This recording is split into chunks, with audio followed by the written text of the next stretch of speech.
स्वर कथा चैनल के सभी श्रोताओं को संतोष कुमार शर्मा का बहुत बहुत नमस्कार। मित्रों, रहस्यमय मंदिरों की दुनिया में हमने पिछले एपिसोड में चर्चा की थी निधिवन, जहां आज भी महारास होता है, ऐसा वहां के लोगों का मानना है। वो मंदिर जहां रात्रि के समय कोई ठहरता नहीं है। कहते हैं कि पक्षी और परिंदे भी नहीं ठहर पाते वहां रात को। इसी श्रृंखला में आज और एक ऐसे मंदिर की हम चर्चा करेंगे जो अपने आप में रहस्य है, जिसे नीचे से नहीं ऊपर से बनाना शुरू किया गया। एक ही चट्टान से बनाया गया वो मंदिर, विशालकाय मंदिर, अपने आप में एक आश्चर्य है। आज भी बिल्डरों और आर्किटेक्ट की कल्पना से परे। इससे पहले मैं इस मंदिर के विषय में चर्चा करूं, आप सभी से निवेदन है कि यदि आपने अभी तक स्वरकथा चैनल को सब्सक्राइब नहीं किया है तो कृपया अवश्य कर दें और हमारे एपिसोड्स को लाइक भी करें और शेयर भी करें लोगों के साथ, और अपने कमेंट से हमें वो एपिसोड कैसा लगा उसके विषय में भी अवश्य सूचित करें। आप सभी का बहुत बहुत धन्यवाद। आप हमें सनातन धर्म के प्रचार में सहायक बने। तो आरंभ करता हूं एक ऐसे मंदिर की कथा जो अपने आप में आपको आश्चर्य में डाल देगी।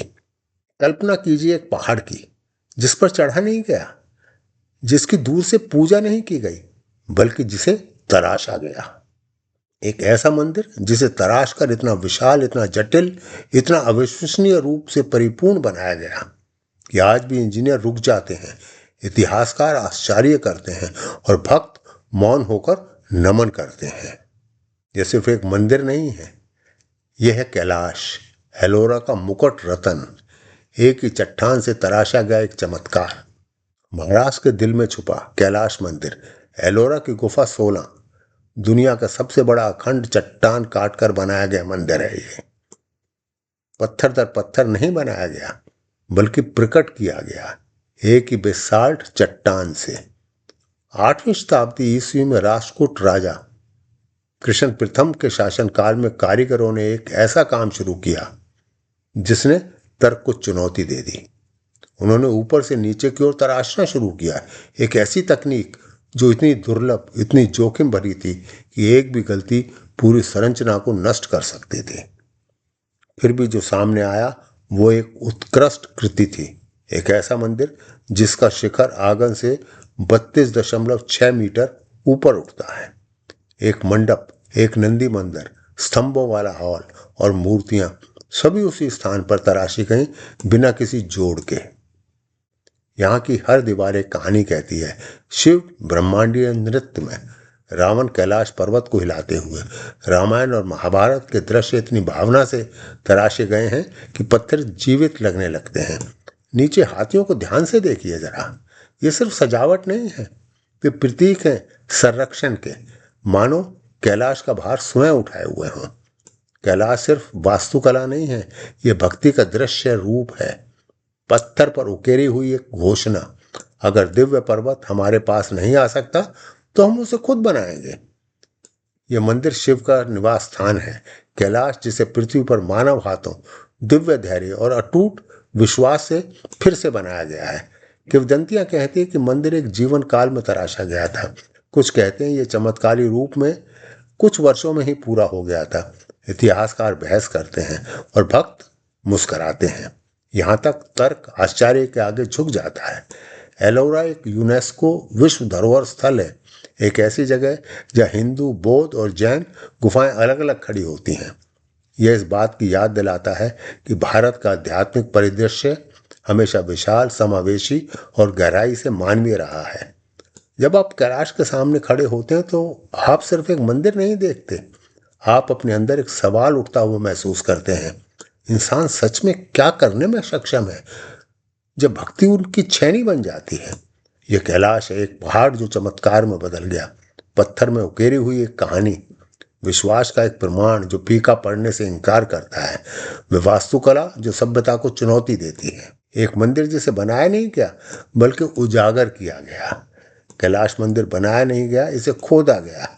एक ही बेसाल्ट चट्टान से लंबवत रूप से तराशा गया ये विशाल पत्थर भारत की चट्टानों को काटकर बनाई हुई वास्तुकला परंपरा की पराकाष्ठा का प्रतिनिधित्व करती है। आज भी इंजीनियर इस तरीके पर हैरान हैं। कारीगरों ने ऊपर से काम शुरू किया, नीचे की ओर काटते हुए। ये एक ऐसी तकनीक है जिसमें गलती को गुंजाइश ही नहीं थी। मंदिर का रूप सामने लाने के लिए लगभग 2 लाख टन चट्टान हटाई गई। क्या आप कल्पना भी कर सकते हैं? पूरा परिसर, शिखर, मंडप, नंदी मंडप, सहायक मंदिर बिना किसी जोड़ या असेंबली के उसी जगह पर तराशा गया था। एक द्रविड़ मंदिर बिना किसी एक भी ब्लॉक के। हालांकि ये एक चट्टान से तराशा गया मंदिर है, फिर भी यह मंदिर एक स्वतंत्र द्रविड़ मंदिर जैसा दिखता है। एक ऊंचा 32.6 मीटर का शिखर आंगन के ऊपर उठता है। 16 खंभों पर टिका हुआ एक सपाट छत वाला मंडप गर्भगृह के सामने खड़ा है। एक नंदी मंडप मुख्य मंदिर के सामने है, ठीक वैसे ही जैसे दक्षिण भारतीय शैव मंदिरों में होता है। आंगन का माप 42x46 मीटर है, जो मंदिर को एक महल परिसर जैसा आकार देता है। यही कारण कि विद्वान इसे दुनिया के सबसे उल्लेखनीय गुफा मंदिरों में से एक मानते हैं। ये किंवदंतियां हैं जो कैलाश को एक रहस्य बनाते हैं। एक रानी की मन्नत का चमत्कार। कहते हैं कि एक रानी बहुत बीमार पड़ गई। उसने मन्नत मांगी कि अगर भगवान शिव उसे बचा लेंगे तो वह एक मंदिर बनवाएगी और जब तक उपवास रखेगी तब तक वह शिखर को न देख ले। वास्तुकार कोकासा, जो एक महान मास्टर बिल्डर थे, ने चुनौती स्वीकार की। उन्होंने मंदिर को ऊपर से तराशने का प्रस्ताव दिया ताकि शिखर सबसे पहले दिखाई दे, जिससे रानी की मन्नत पूरी हो सके।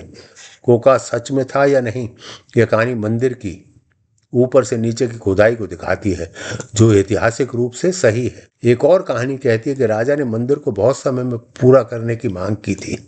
कोकासा ने जवाब दिया, मुझे एक पहाड़ दो और मैं तुम्हें कैलाश दूंगा। यह कहानी उन कारीगरों के आत्मविश्वास और जीनियस को दिखाती है जिन्होंने एक पहाड़ को एक मास्टरपीस में बदल दिया।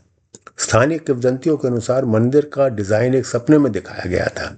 कैलाश पर्वत का एक विजन जो शिव का स्वर्ग जैसा घर है।